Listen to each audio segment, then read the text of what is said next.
My name is George Vaughn.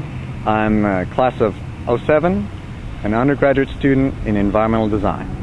Texas A&M University, the state's oldest public institution of higher education, opened its doors in 1876. The university owes its origin to the Morrill Act, approved by Congress on July 2, 1862. This act provided for donation of public land to states to be used to support a technological college whose objective must be without excluding other scientific and classical studies and including military tactics, to teach branches of learning pertaining to agriculture and mechanical arts, in order to promote the liberal and practical education of the industrial classes in the various pursuits and professions of life. A commission created to locate the institution accepted the offer of 2,416 acres of land from the citizens of Brazos County in 1871, and construction began in 1876. As the state of Texas grew, so did its land-grant institution. The main campus at College Station includes 5,200 acres of land and is one of the largest campuses of any major institution of higher education. As Texas A&M continues to grow, it still maintains a cooperative and accepting spirit that few institutions can claim. The unifying force behind this spirit is the rich tradition and history of the school.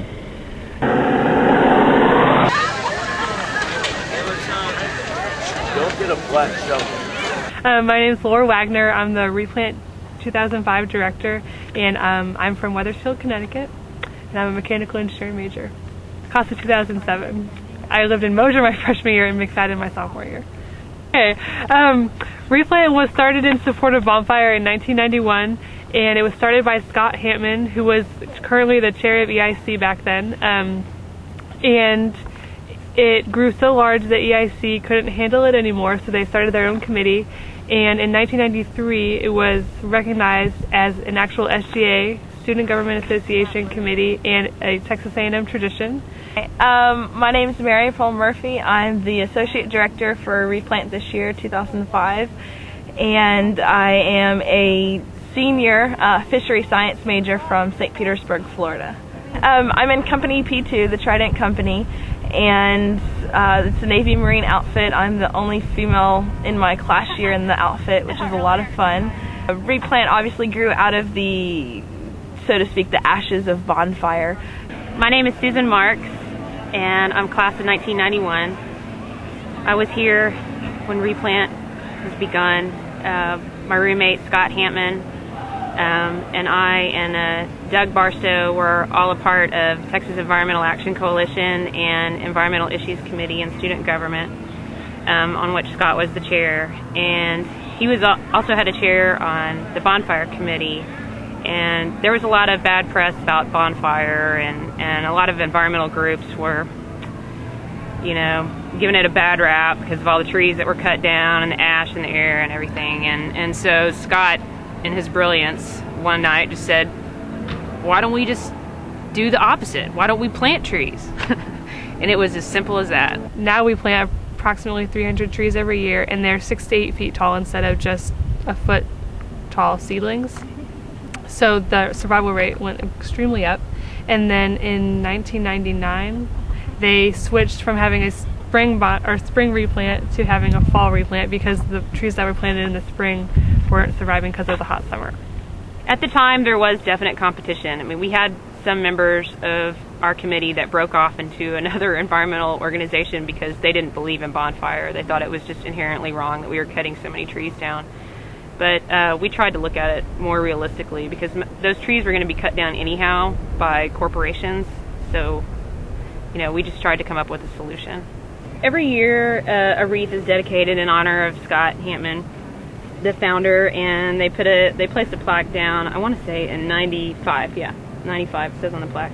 And they planted a tree. Most of the participants were probably on campus because the Bonfire spirit is really strong on campus. In the dorms, you know, there's a lot of dorm participation, bonfire buddies and all that stuff that happens. So I think that helped. We're just so proud. We had no idea when we started this that it would become a tradition, first of all. Like Bonfire was a tradition. I mean, that just kills me. but I can't imagine this campus without Bonfire. I really can't. All right. We have 3 people. Only 3 people. Oh, they have. Maybe we should get the cricket ball. No one's going to pick that one. I know. Yeah. All right. My name's Patrick Dugan. I'm class of 2006. I'm an animal science major from Humble, Texas. My freshman and sophomore year, I lived in Moore Hall on North Side. I'm the chair for Bonfire Coalition for Students. Aggie Bonfire is a tradition that started in the early 1900s. It started, the first bonfire that was talked about was actually in downtown Bryan. It was after the Texas A&M versus University of Texas football game, which is our rival school. It was more of a celebratory bonfire that year. 1909 is the first recorded bonfire. That it was a scrap bonfire. Basically, we started burning it before the games to show our burning desire to beat the hell at a TU, which is what we call that other university in Austin. It just evolved over years. It got tied in with yell practice, which before every football game, A&M has yell practice where we go and practice our yells so that the student body can help the team win the football game by yelling loud. We don't cheer, we just yell. It started off as a scrap pile bonfire and moved on to different style of scraps where they started using actual wood as opposed to parts of outhouses and fences that they found around town. Once they moved to wood, they slowly started to make it into a teepee style. There's a movie filmed called We've Never Been Licked. It was about A&M and our involvement as a military school during the World Wars. And in that movie, they showed part of Bonfire, and that was the first time that all log bonfire was used, and that was done for movie purposes to make it look better. And from there, they moved on to all cut logs instead of dead logs, and they started making it into a wedding cake design, which is the most current design. Basically, it's multiple tiers of logs stacked up, and the highest one reached 109 feet 10 inches, which is as tall as Rudder Tower. Around that time, the university put a height restriction on it. Basically, everyone came back to see Bonfire, and it was just a big event for people to come back and bond and talk about the old days when they were here. And Chris Gross-Nicholas, College of Architecture, Texas A&M University. Polar concepts of modernity and antiquity, organic nature and the new nature produced by industry, suggest criteria for distinguishing authentic from pseudo-sublations, which allow us to identify as progressive those cultural forms that do not repeat the old, but redeem it.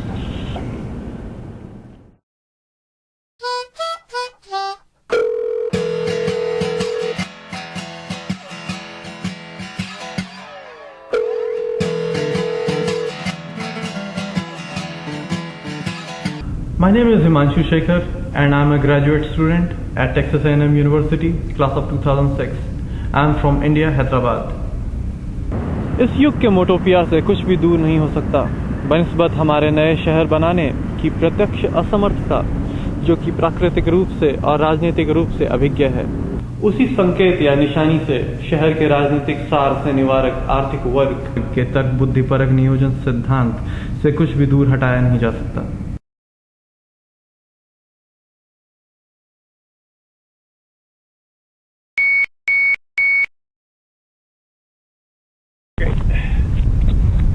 My name is Bradley Angel. And I'm Trent Jacobs. And this is Deconstructing Postmodernism. The new style seems to have been necessary for our new belief in the inherent goodness of capitalist progress. The economic collapse of the early 1930s and its aftermath in the 1939 to 1945 period left governments globally with, in a broader cultural sphere, a crucial deficit of action motivating meaning. The bourgeois responses to this crisis were varied, but increasingly from the late 1940s they involved signifying a break with the past and a new faith in material progress. The aesthetic program and stylistic language eventually appropriated drew upon two traditions of high modernism, the machine aesthetic and the purist escape from signification, to yield, in the international style, a putative representation of universal space. By implying progress, functionalism, and technical efficiency, the international style gave expression to that material growth, and in turn the association led to its increasing signification of the economic miracle and all that it stood for. Western democracy, the American way of life, the New Germany, la gloire. The mounting skepticism and cynicism that emerged in the 1960s toward the idea of human fulfillment through capitalist progress, liberal democracy, and the American way inevitably extended to its official style and material signification in the international style and its totalizing, universalizing program. The reaction from critics, and increasingly from the designers themselves, was to reject that program and variously to grab at often old ideals submerged in the wonderful, confident flood of high modernism. There are four specific and interrelated forms of this reaction that especially wove through the discourses of the decades that followed. Reaction 1, the environmental movement and the world as it might be. If things were getting better all the time, why did local spaces manifestly deteriorate? There was also, however, a set of concerns over wider issues of perceived consequences of modernism. For many, it became a question of equity, a question of fair shares of resources across society and across generations. Reactions 2, Jane Jacobs and the City as It Is. Jacobs' appeal was passionate, articulate, and influential, though certainly not isolated. It had two effects. The first was the useful one of knocking the planner's confidence in the stock solutions of land use planning, zoning, and denial of diversity, the modernist means of resolving the dilemmas of contradictory landscapes of the capitalist city. The second effect, more fundamental, was to contribute to a change in the way we perceive cities and urban space.